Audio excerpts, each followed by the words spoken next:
South Africa apartheid assassin de Kock given parole. South African apartheid-era death squad commander Eugene de Kock has been granted parole after 20 years in jail. He was nicknamed Prime Evil for his role in the killing and maiming of activists fighting white minority rule in the 1980s and early 1990s. Justice Minister Michael Masutha said de Kock would be released in the interests of nation building. De Kock, 66, was sentenced in 1996 to 2 life terms in prison and a further 212 years for the crimes he committed. Mr. Masutha said the time and place of de Kock's release would not be made public. The Justice Minister stressed that his decision was guided by South Africa's constitution. Close a chapter. Sandra Mama, widow of Gleenak Mama who was killed by de Kock in 1992, said she thought the minister was right in granting parole. Continue reading the main story. Start quote. He got the instructions from the top and they got away with it? Sandra Mama, widow of a man killed by Eugene de Kock.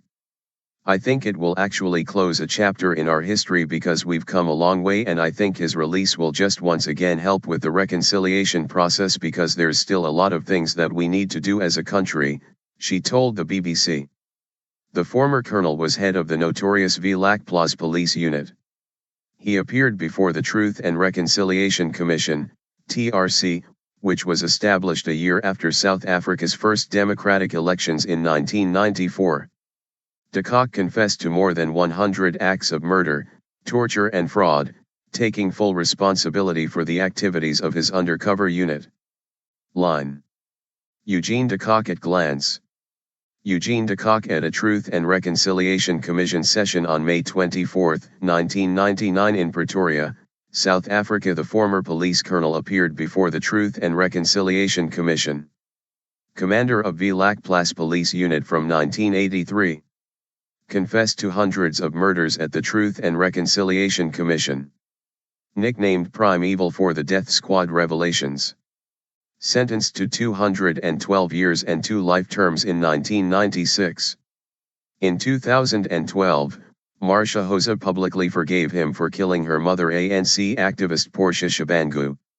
Served 20 years before getting parole. Eugene de Kock, profile of an apartheid assassin. Line.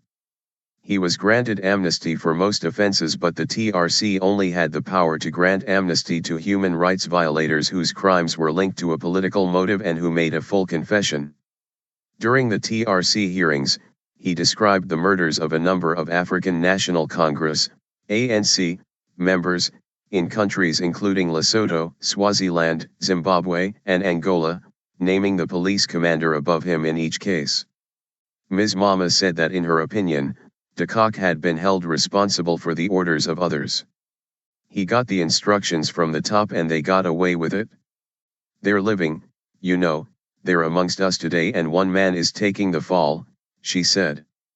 Mixed feelings.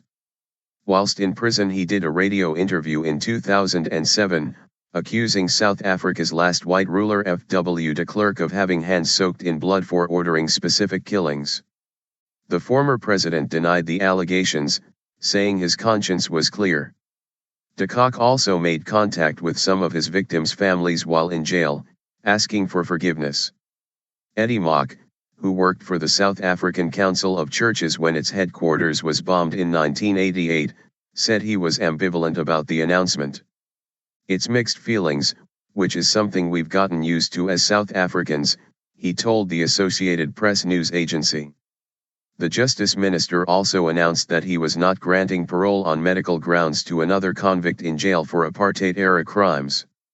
Mr. Masutha said former MP Clive Derby Lewis, who was involved in the assassination in 1993 of Chris Hani, the popular Communist Party politician and leader of the ANC's armed wing, had not shown any real remorse. The murder sparked riots and fears for the transition to democracy ahead of the 1994 elections.